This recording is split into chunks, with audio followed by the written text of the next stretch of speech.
Praise the Lord. இந்த காலை வேளையில் கர்த்தருடைய பரிசுத்த நாமம் அதிகமாக மகிமைப்படுவதாக. இரவெல்லாம் நம்மோடு கூட இருந்து நம்மை பாதுகாத்து புதிய நாளிலே ஆண்டவர் நம்மை கொண்டு வந்திருக்கிறார். இந்த நாள் மெய்யாகவே கர்த்தர் நம்மை விசாரித்து நடத்துகிற நாளாக இருக்கட்டும். ஆண்டவர் உங்களோடு கூட இருக்கிற தேவனாக இருக்கிறார்.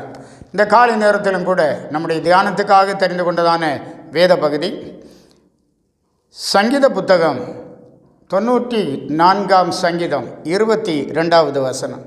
கர்த்தரோ எனக்கு அடைக்கலமும் என் தேவன் நான் நம்பியிருக்கிற கன்மலையுமாயிருக்கிறார். கர்த்தரோ எனக்கு அடைக்கலமும் என் தேவன் நான் நம்பியிருக்கிற கன்மலையுமாயிருக்கிறார். என் தேவன் எனக்கு இப்போது அடைக்கலமாய் இருக்கிறார். என்னுடைய ஃப்யூச்சருக்கு நான் நம்பி இருக்கிறவராய் என்னுடைய தேவனாய் இருக்கிறார். என்னுடைய அடைக்கலமாக கன்மலையாக இருக்கிறார் என்று சங்கீதக்காரன் சொல்லி கர்த்தரை மைமைப்படுத்துகிறத நாம் பார்க்கிறோம்.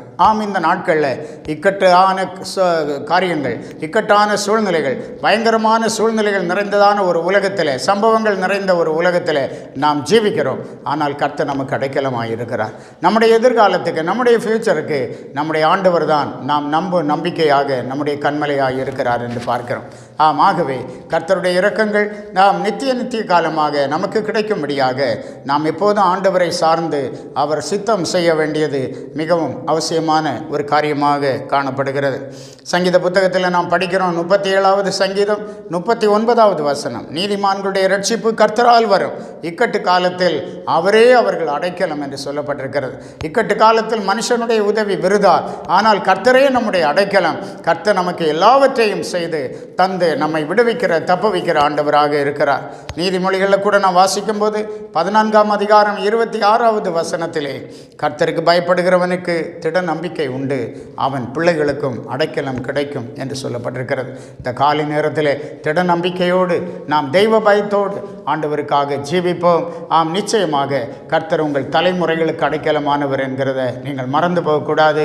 கர்த்தர் வார்த்தையிலே உண்மையுள்ளவர். 1000 தலைமுறைகளுக்கு ஆண்டவர் இரக்கம் செய்கிற ஆண்டவராக இருக்கிறார். அவ்விதமான ஆசீர்வாதங்கள் உங்களுக்கும் உங்கள் குடும்பத்துக்கும் இந்த காலை வேளையில் நிறைவாய் உண்டாவதாக. ஆமென். ஜெபிப்போம். தலைமுறைகளை வரவழைக்கிற எங்கள் அன்பின் ஆண்டவரே, நாங்கள் துதிக்கிறோம் ஆண்டவரே, ஸ்தோத்திரிக்கிறோம். இந்த அருமையான காலை நேரத்திலும் கூட கர்த்தாவே, கர்த்தருக்கு பயப்படுகிற மனுஷனுக்கு 1000 தலைமுறை மட்டும் இரக்கம் செய்வேன் என்று சொல்லியிருக்கிறீர் ஆண்டவரே. அவ்விதமாக இந்த நாட்களில் நீர் எங்களுக்கு அடைக்கலமாக இருக்கிறீர். நாங்கள் நம்பிக்கையாக எங்களுக்கு கன்மலையாக இருக்கிறீர் ஆண்டவரே. இந்த நாளிலும் கூட கர்த்தர் இவர்களோடு இருந்து இவர்களுடைய விசுவாசத்தை கனம் பண்ணும்படியாக ஜெபிக்கிறோம் ஆண்டவரே. என்னென்ன காரியங்களுக்காக விசுவாசத்தோடு என் ஆண்டவரை நோக்கி பார்க்கிறார்களோ அந்தந்த காரியங்களில் அற்புதத்தையும் விடுதலையும் ஆசீர்வாதத்தையும் நன்மையும் சந்தோஷத்தையும் காணும்படி கர்த்தர் உம்முடைய பிள்ளைகளுக்கு இரக்கம் செய்யும். இவர்களை ஆசீர்வதி. இயேசு மூலம் கேட்கிறோம் பிதாவே. ஆமென். ஆமென். God bless you.